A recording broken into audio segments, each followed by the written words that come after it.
Good evening, ladies and gentlemen. Welcome to the first ever YouTube edition of the TitleTown Rundown. He is Quelch.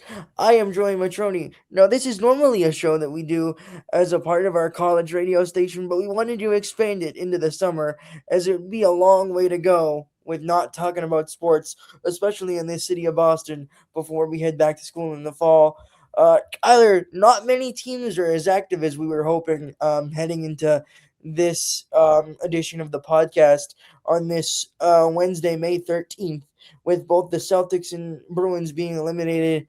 And we'll get it started with the Celtics, who are probably the most controversial team being talked about at this point after their 3-1 blown lead against the Philadelphia 76ers in the first round of the NBA playoffs.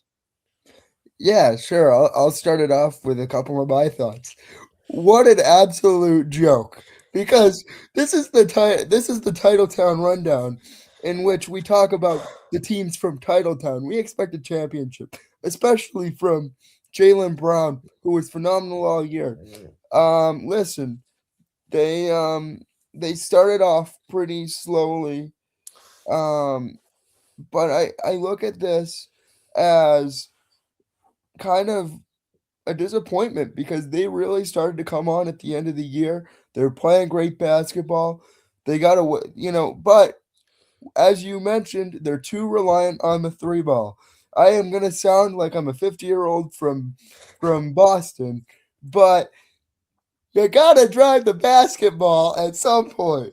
And if Joe Mazzulla doesn't understand that, then he's gonna go. I think it's ridiculous to have them play in a system in the playoffs in which there's so much on the line.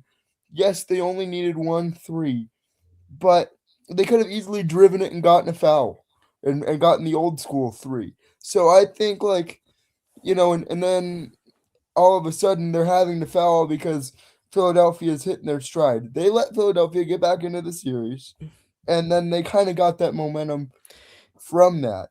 And yes, they do need a big. I think that we need to discuss that. I know Jalen Brown had 33 points, certainly, but I remember him missing 5 or 6 shots at the beginning of the game, even up close. Like, I don't know what was happening. I don't know if he had his cup of coffee or not, but Tatum was out for Game 7. Your best player, Kobe Bryant, would have been limping out there. Kobe Bryant would have won that game by himself on one foot if he had to. So we do have to kind of talk about that. Plus, the way Joe Mazzulla was running things, he ran it like it was the zoo. And, I don't know if this is really championship material. Now, this is a good team in a good year, but that's not good enough in Boston. That's not good for the Titletown Rundown. That is my rundown of the Titletown Rundown for you on Celtics coverage. Yeah, I'll add on to at least three of those points that you just mentioned. Starting out with Jason Tatum, it was a calf injury, so different from the Achilles injury that he'd been dealing with the entirety of the season up until he played the 16 regular season games. And I agree in saying that a lot of the star players would try to put themselves out there in that situation, but with it being an entirely separate injury, I don't want him to be out on the floor if he feels like he's going to be a detriment to the team not being able to play to his full potential. In those 16 regular season games, he played really well, and that's why you thought this postseason run was going to be so good. They had a chance to get to the finals, and maybe they end up against a team like OKC, who, as we stand now, still hasn't lost a game in the NBA postseason. But not having him puts the pressure back on Jalen Brown, and he was the guy all season up until Jason Tatum did eventually come back, as I said, and he had 33 points, like you said, Kyler, in that game 7, but he was a negative 16 in terms of plus minus. So still not a lot went well, especially defensively, for the Celtics, and they were really battling back for the majority of the game. And as you said, they had chances to take the lead late in the fourth quarter. They were down 99, You want me 98. to name them? I mean, there's so many of them. I can't even name them at this point. They were down 99, 98, and they All they had needed them. was a three, or eh, or even just to drive it to the basket. I think if they had gotten another basket that would have gotten them the momentum to win it. And that's exactly where I was gonna go, because if you remember, Jalen Brown had the ball coming up the court. He was driving down the lane. He actually did kick it, which is what you've been calling for all of the entirety of the season in terms of when they're not knocking down threes, drive to the basket, and then move to the outside to get the offense going in that way. And he found Peyton Pritchard, who just didn't knock down the shot. But then the discourse came with that, in being that he had Namish Keita open down the lane.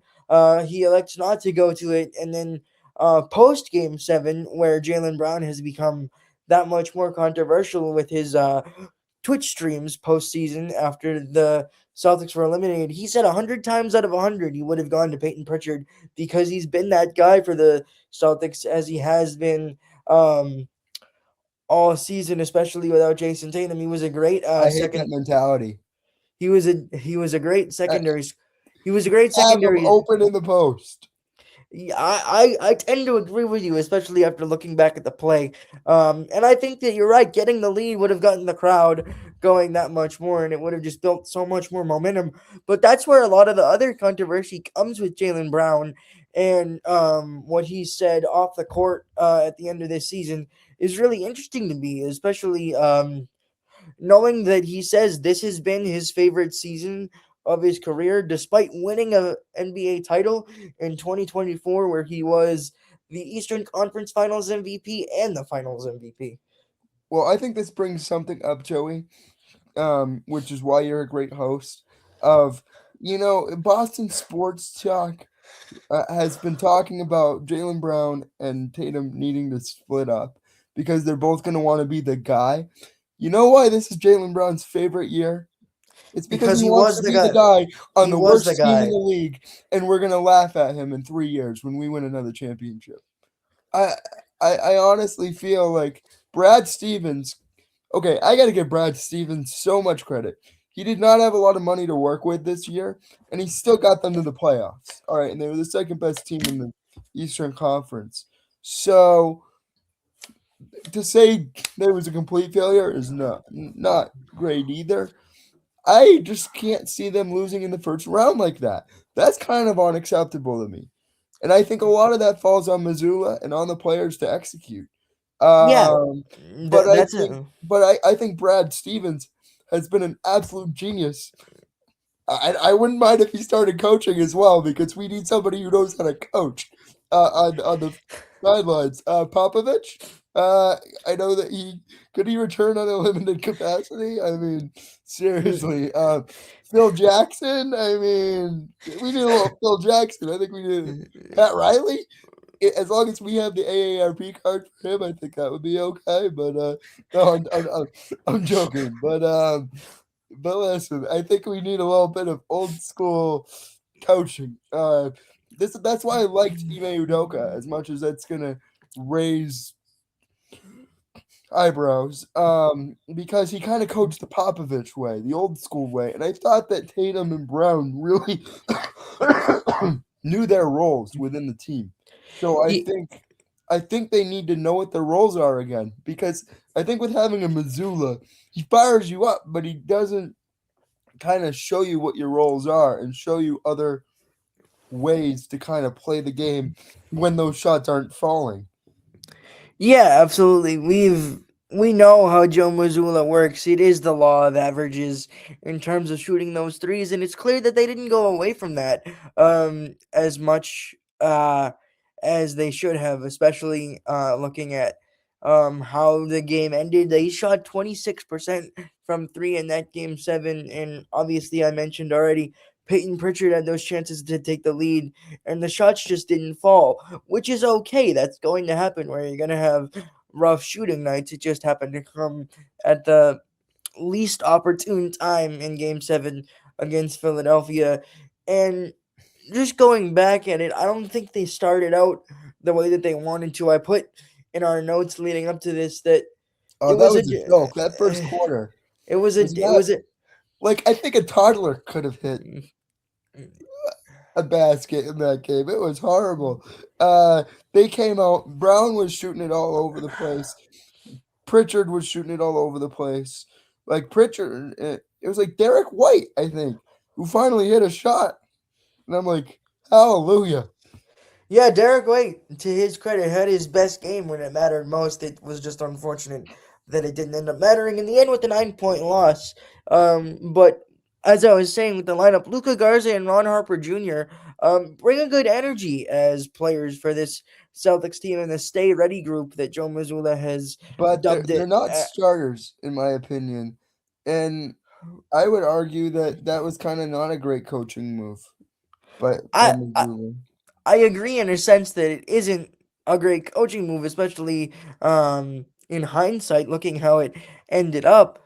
But I do understand wanting to look and change the energy without having Jason Tatum on the floor. But then it all is going to come back to Missoula because it didn't work, and it's especially going to come back to Joe Missoula with the amount of threes that were shot and missed in the game.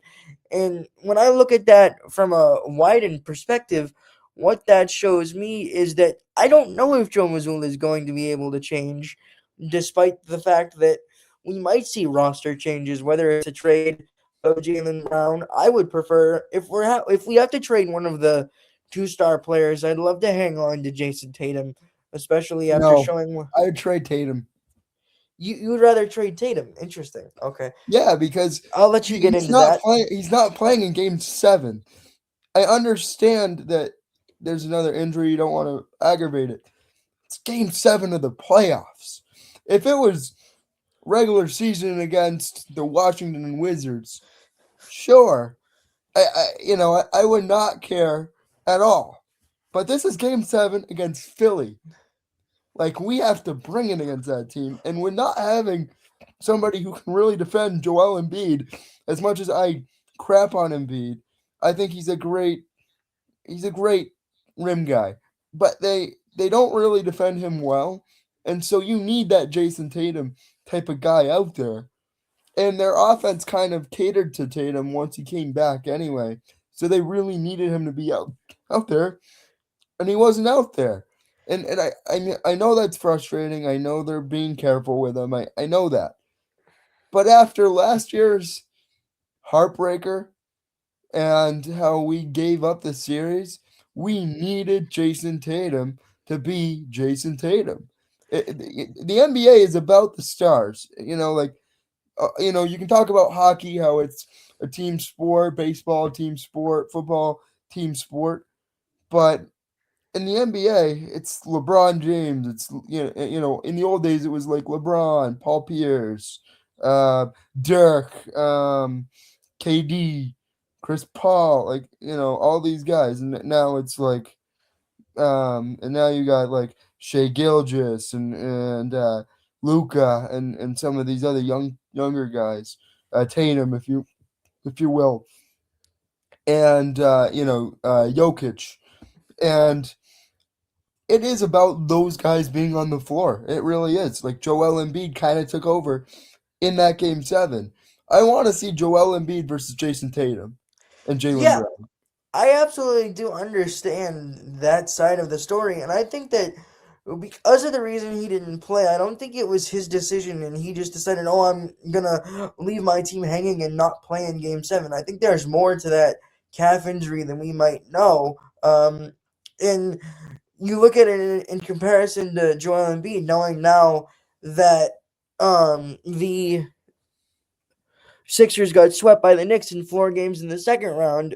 Joel Embiid put everything into beating the Celtics, and look where it got the Sixers. It got the Sixers into a sweep with the Knicks, and I think that if the Celtics were to have gotten by the Sixers in the first round without Tatum playing in Game 7, that means more to me to be able to put up a better fight, which I truly believe that they would have if they got the chance to play against the Knicks, which I know I can't Yeah, really and look at what happened to Philly.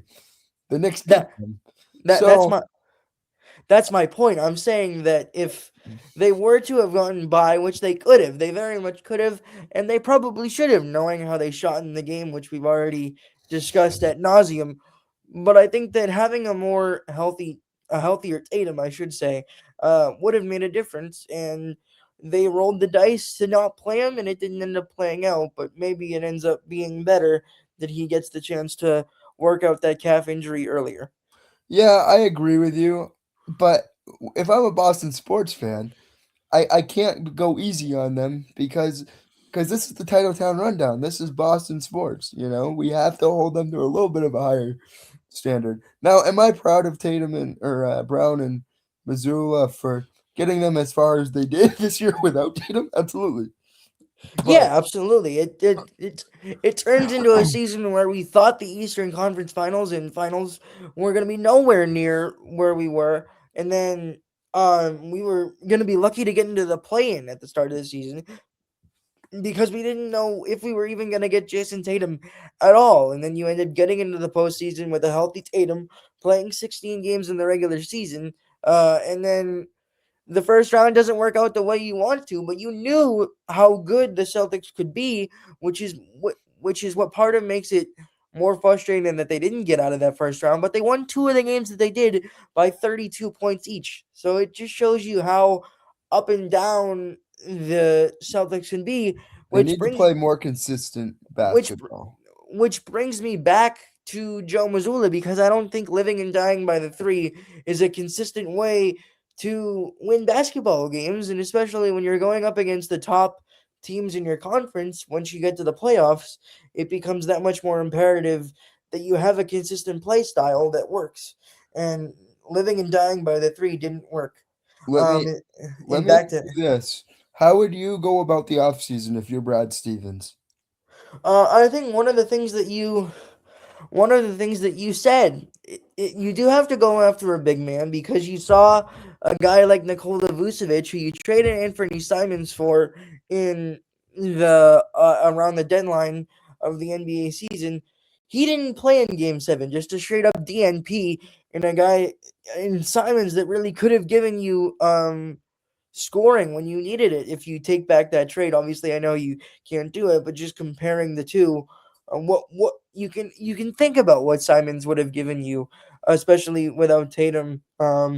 In Game 7 when Jalen Brown clearly couldn't do everything on his own, and nobody else was really knocking down shots when they had to. But then I think you also at least have to take calls on moving one of Jason Tatum or Jalen Brown. Obviously, I already established that I'd rather move on from Jalen Brown, but I wouldn't be upset with keeping both of them either. But obviously the big name of the offseason is Giannis Antetokounmpo. Now I would love Giannis in Boston. I think he'd love it here. does that end up happening? I don't know, but I think it forces either Joe Mazzulla to change his coaching style or Brad Stevens to look at another coach that's gonna fit a roster with Jason Tatum and Giannis Antetokounmpo on the floor at the same I think time. he's gonna have to decide that in a year anyway. I think that I honestly think we're at a crossroads right now, right? Where you have the talent, right? You have the talent. You've always had the talent. You've always made the playoffs. You have one ring. You want another one. And you have two guys who clearly can get you there. Yeah, Tatum's already won in 2024, and Giannis has already won one with the Bucks as well. So they've been there. But Now, I'm saying even with what they have, you could argue that they could still get you there. It's I absolutely believe that they probably should have more than one title already. If we're being honest, yeah, I I know that. honestly think it comes down to coaching. I really do. It's either got to coach or you got to bring in Giannis and a big. Yeah, so I mean, Giannis. In essence, Giannis is a big. He's six And eleven. he's a giant. He's huge. He's the Um, Greek freak for a reason. He is a freak of nature. to be able to have two forwards in Jason Tatum and Giannis, rather, if you do end up moving on from Jalen Brown, that can both score and rebound the way that Tatum and Giannis can, would be really something interesting for the Celtics to have. But what does that trade package look like? We'll have to see, and it'll be really interesting to see what the eventual Giannis trade package looks like. And he'll be eligible for, I believe, a 275 million dollar supermax extension at some point next season, but that time frame does depend on whether he re-signs with the Bucks or ends up being traded to the Celtics or any other team as well. Okay, so I gotta ask you one question. So, or another question, mind you. Um, what would you trade Jalen Brown for? What would you not trade Jalen Brown for? Um, I'd have to see who are some of the other star players possibly looking to move on in the off season. But I think that Giannis is at the top of that list for me because he can be a big man. Another person who can be interested to see what the trade package looks like is Bam Adebayo from the Miami Heat. I know that he's not as good of a player as Giannis is, but Now we're talking. he Now we're fits talking. I like that. he fits that need more of a He's a big. he is going to play that center role, so he fits what we were missing with Vucevic, Garza, and Kato. I'm fine with keeping Kato. I would like Kato to be a part of this team because he's still young, but Uh, having Adebayo makes Kato the backup center, which I think is a better role for him. uh. Kada did not play well in that I mean, yeah, game. the biggest red flag with Kada in the postseason was the foul trouble, and that's something that's gonna obviously be talked about a lot in the offseason, and will be part of how people think of him, especially when the Celtics do get back to the postseason. But there are a lot of questions that still will be answered in the coming weeks and months of the NBA offseason. But we're still in playoff time as we speak. So as the summer editions of the Titletown Rundown continue, we'll be sure to keep up with news related to anything Celtics related. But for now, let's move on to the other Boston team that's been eliminated from the postseason in the first round in the Boston Bruins. Now, they're kind of on a different end of the spectrum, Kyler, in terms of how this season was supposed to be. They were also a team that um, wasn't really expected to be in the playoffs with a young team and Marco Sturm in his first year as head coach. And they were different from the Celtics in they really stayed that way. The Celtics expectations really changed once Tatum came back, whereas The Bruins the don't really have that level of team yet. You know, they ex- don't have the superstars to do it. You know, yeah, they that's do have Pasternak and they do have McAvoy, but that's about it in terms of like superstar, like in terms of like great player type of thing. You know, they do have some good players. I yeah. certainly like what Arvidsson did. Zaka's obviously a guy I really like. Um, And but the 3 points of the triangle in terms of star players for the Bruins have been Charlie McAvoy, David Pasternak, and Jeremy Swayman. yeah, and I honestly don't think Swayman played all that bad. No, I don't think so either. And But that was your main point, and I'll let my you get into my that. point was, you know what? I've been saying this for like 3 weeks now. Defense, defense, defense. We need to improve on the blue line. You know, like I said, I watched that game one. I didn't watch another game after that because what a joke of a defense that you have. You might, okay. I'm okay with Zadorov. I'm okay with Lindholm. I'm okay with Uh McAvoy. oh. Whoops, you all right? We're good. Yeah, technical difficulties for a moment.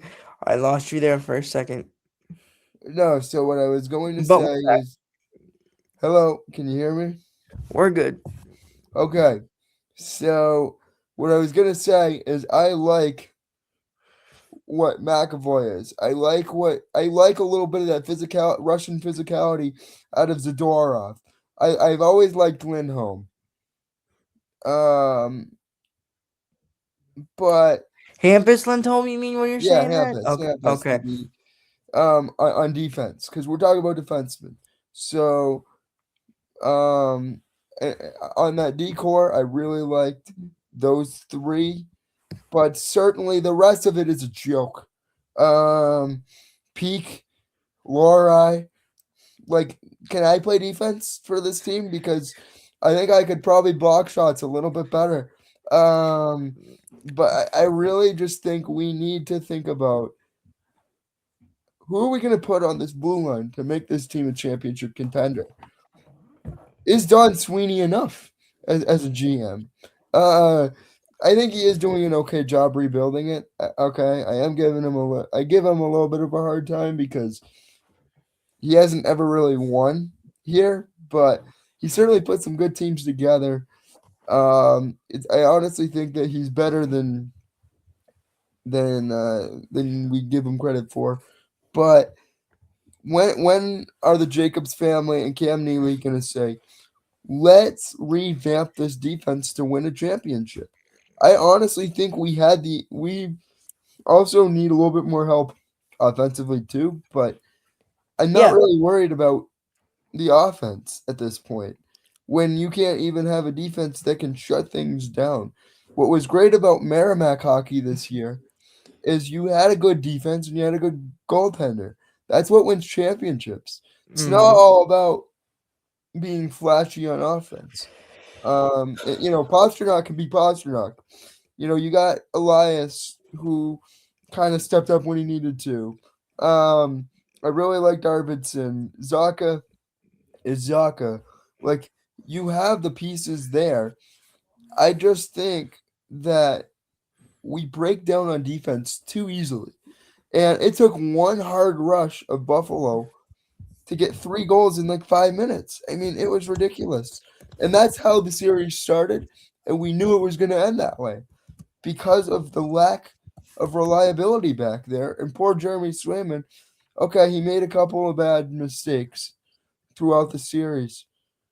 But two or three versus, seven, like 50 shots on net. Are you kidding me? I think he did pretty well considering the shots that he faced on the net. So I think when we're really looking at roster construction, you really have to look at who are some depth defensemen we can add to really help this team elevate a little bit. Yeah, I'll give you two of the top names, one forward and one defenseman, coming into the free agency pool this season. The forward being a man that Bruins fans are familiar with after losing to Buffalo in the first round. Alex Tuck will be a free agent in the offseason. Sign him. Uh, and Sign him. then and then the defenseman name is Rasmus Anderson, who is a guy that Oh, who I was a love guy it. I love it. who was a guy that the Bruins were being thrown around for at the deadline, but I believe he ended up with Philadelphia, who did make it past Pittsburgh in the first round before being swept by Carolina in the second Yeah, round. they had an internal hurricane that hit Yeah, them. yeah. They really did have a hurricane that hit them hard. Yeah, it But is really. If I can cross over sports for a second, it is really interesting to see how some of the playoffs have turned out so far. We have two teams that have gone 8-0 through the first two rounds of the postseason in the Hurricanes, along with the Oklahoma City Thunder on the yeah, NBA side. you look at Carolina, right? They're just stacked from top to bottom. But they also have a system that works. And their defense is really good. Like, if I look at one of their, at their defense, right?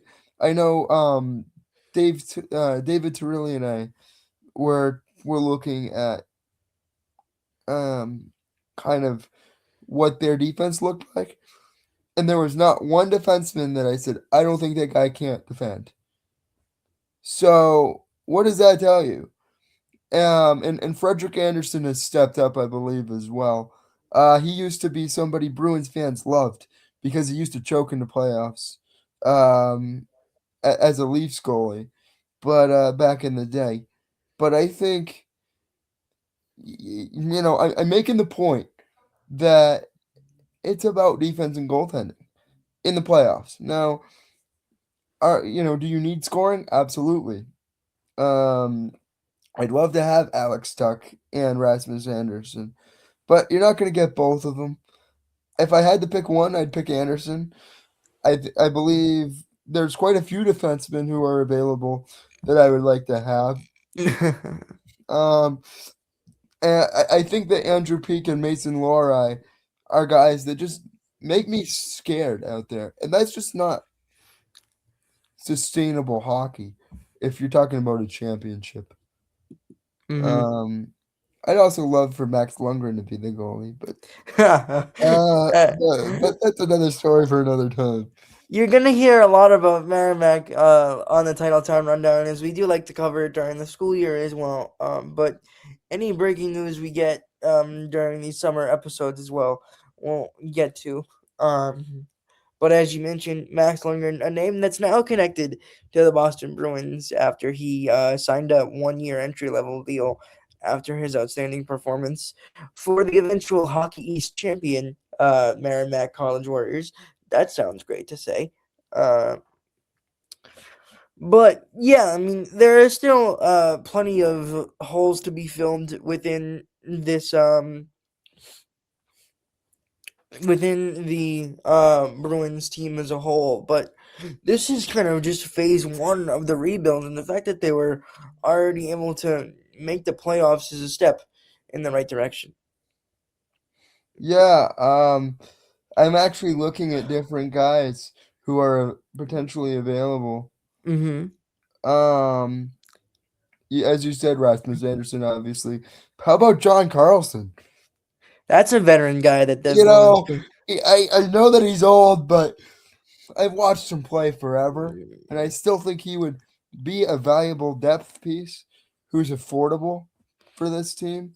They at least need a little bit of leadership on that on that defensive back end.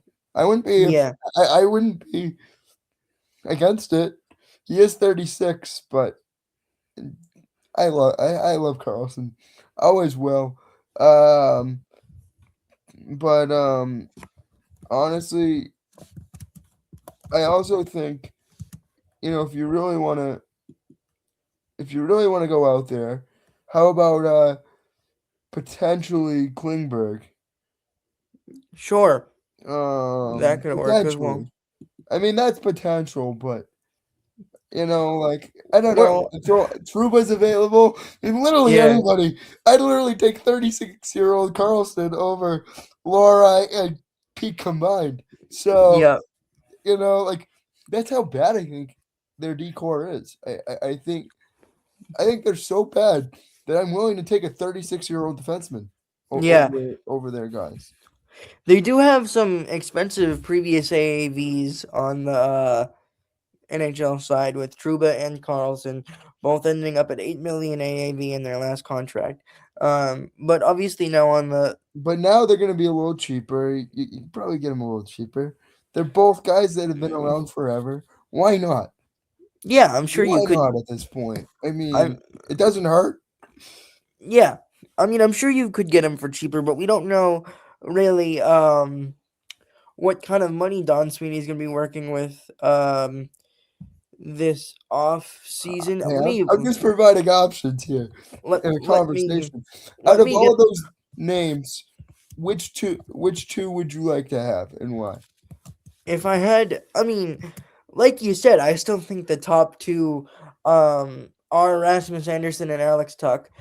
Alex Tuck would be a nice little scoring punch that the Bruins need outside of Geeky and Pastrnak because they can't do everything all the time. I would also look at re-signing Victor Arvidsson in the I like offseason as Arvidsson well. on the third line.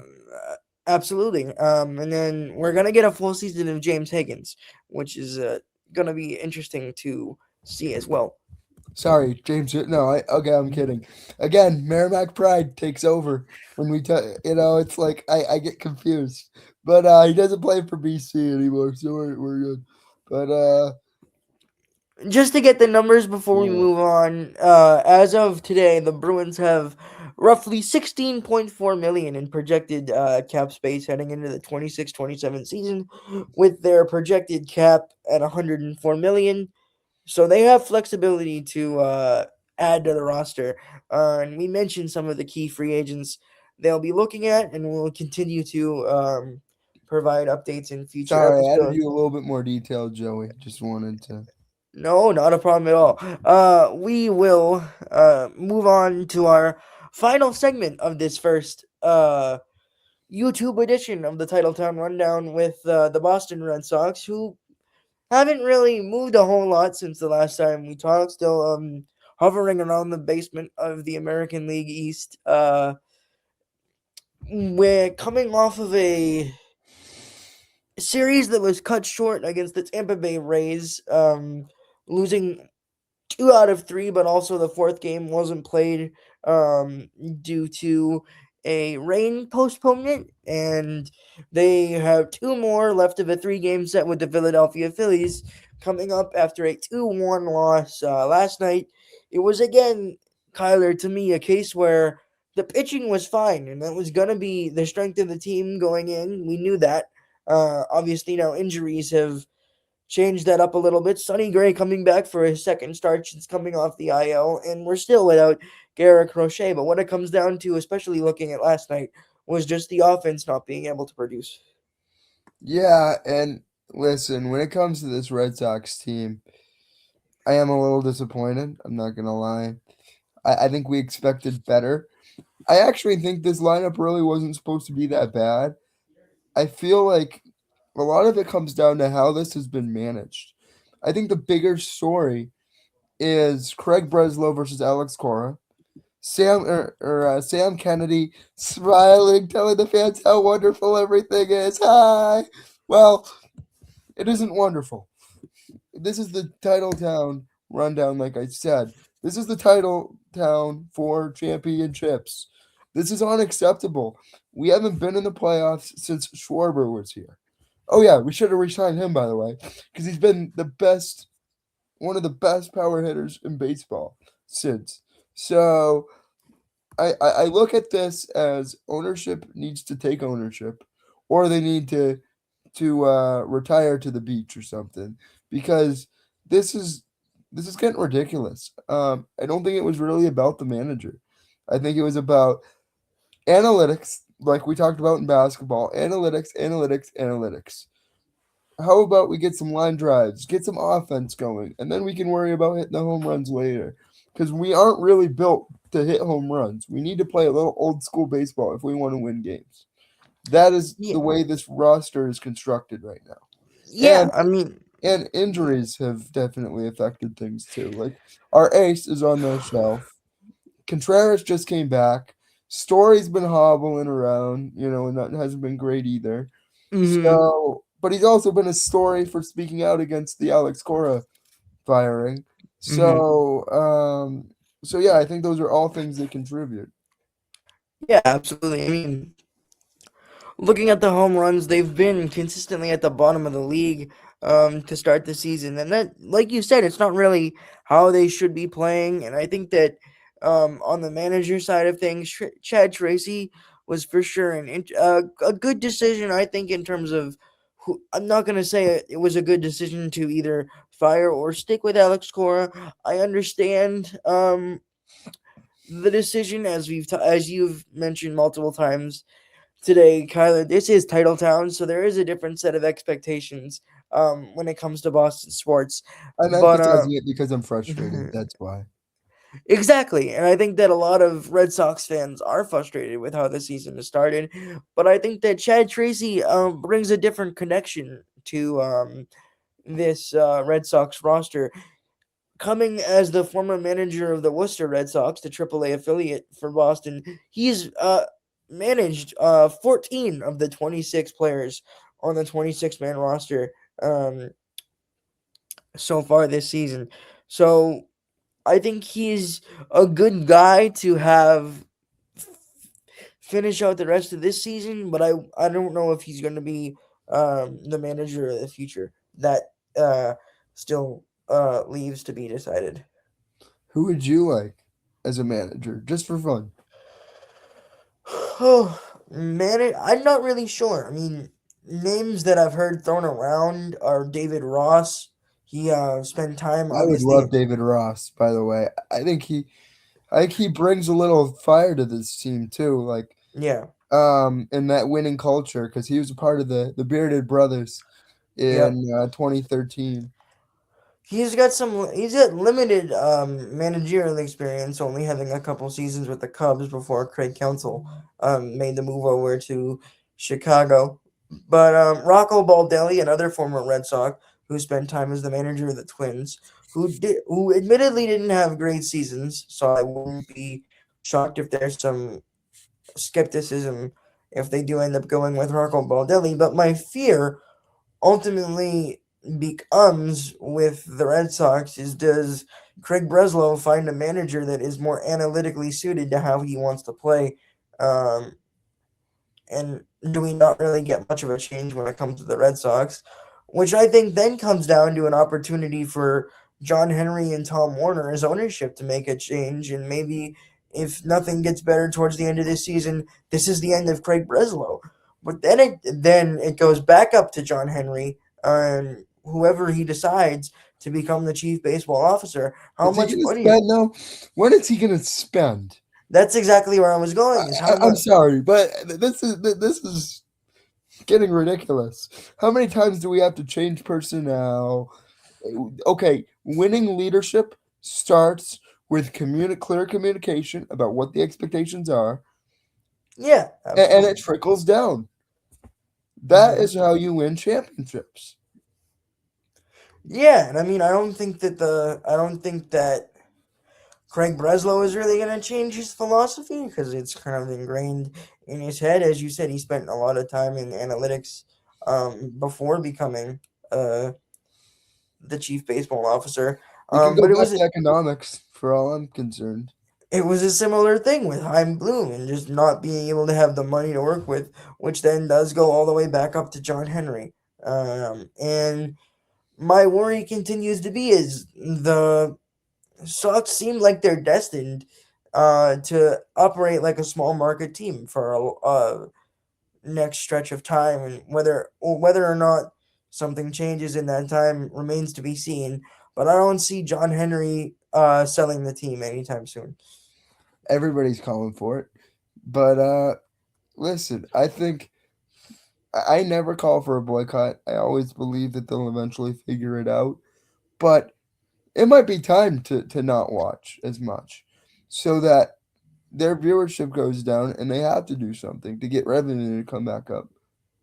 Because, like, if they're making a profit, they're not going to change anything.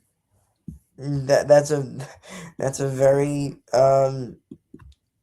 possible that's a very big possibility that it really does come down to that. And what decisions do they make to try to get that revenue back? Do they make a move at the deadline to try to salvage the season? I don't I really like the know Mike Trout rumor.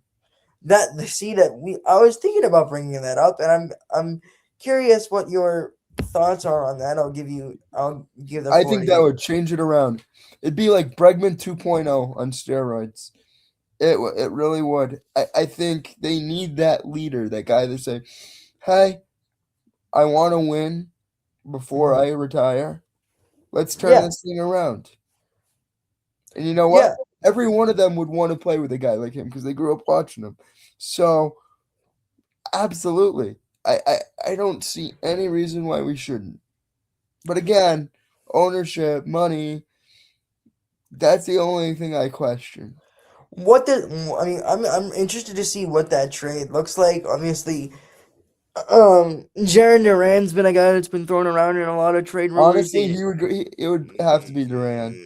I think it would be as well, and I mean, I like I'd be Duran. okay with that too. I'd be okay with that. I honestly think I would be as well. I mean, I like Duran as a player, especially the energy that he brings, but there's a lot of off the field stuff. Obviously, he's been very open about his mental health struggles, which I commend for him to be able to use his platform for that in a very strong way. But there are also other things off the field that haven't really gone his way. But I think that he brings an energy as a player that is good for the Red Sox to have. But I think we're getting to a point now.